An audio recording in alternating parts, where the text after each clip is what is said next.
इसका white paper लिया है मैंने, थिक वाइट पेपर, और इसमें मैंने बॉर्डर ड्रॉ कर लिया है। मैंने 1/2 सेंटीमीटर, 1.5 सेंटीमीटर और एक तीसरा बहुत पतला बॉर्डर बनाया है। इस तरह से हमें अपने पेज पे बॉर्डर बना लेना है। अब इसमें डिजाइन बनाएंगे। इस पेंटिंग को ड्रॉ करने के लिए मैं निब पेन और ब्लैक इंक का इस्तेमाल कर रही हूँ। करीब 2-2 सेंटीमीटर की दूरी पे मैंने निशान लगा लिया है और उसमें मैं ये ब्लॉक्स बना रही हूँ।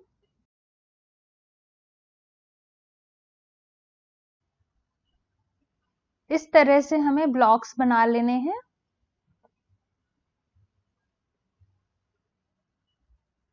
अब इसके अंदर हम ये डिजाइन बनाएंगे।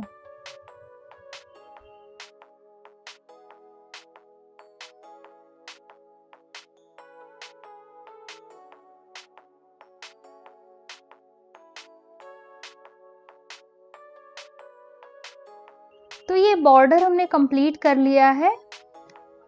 अब हम ब्रह्मा जी को ड्रॉ करेंगे।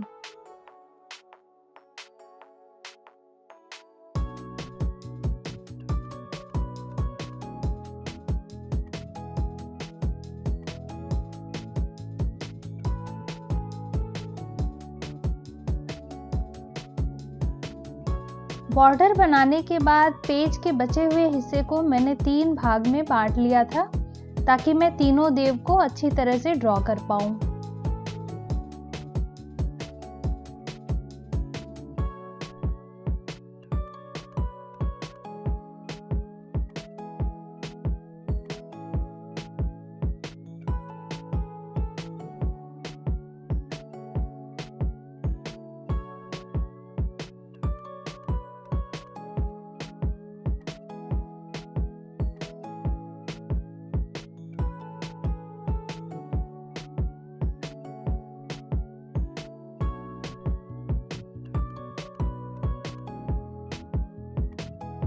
फेस को ठीक से ड्रॉ करने के लिए बीच में एक लाइन बना लेनी चाहिए, हल्की सी।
इसी तरह से हम बाकी हाथों में भी ज्वेलरी ड्रॉ कर लेंगे।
दोस्तों, इस पेंटिंग की कलरिंग में मैं आपको कुछ नए तरीके भी सिखाऊंगी, इसलिए कोई भी वीडियो मिस मत कीजिएगा।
तो दोस्तों, हमने ब्रह्मा जी की ड्राइंग कंप्लीट कर ली है। अब आगे की ड्राइंग और कलरिंग